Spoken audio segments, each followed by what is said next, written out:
নির্মল আলোয় স্বাগত।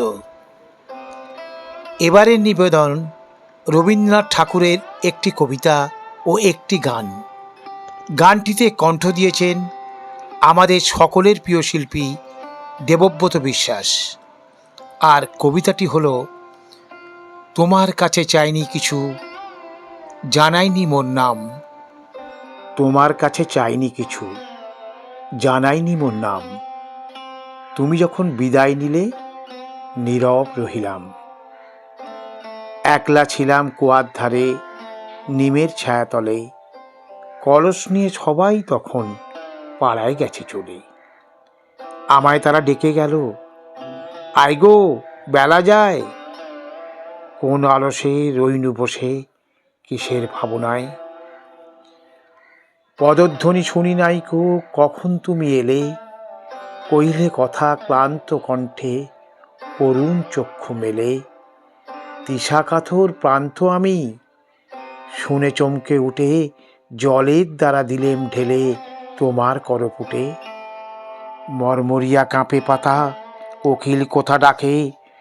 বাবলা ফুলের গন্ধ ওঠে পল্লী পথের বাঁকে। যখন তুমি শুধালে নাম, পেলেম বড় লাজ। তোমার মনে থাকার মতো করেছি কোন কাজ। তোমায় দিতে পেরেছিলাম একটু তৃষার জল। এই কথাটি আমার মনে রইল সম্বল। কুয়ার ধারে দুপুর বেলা, তেমনি ডাকে পাখি, তেমনি কাঁপে নিমের পাতা। আমি বসেই থাকি।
কুসুম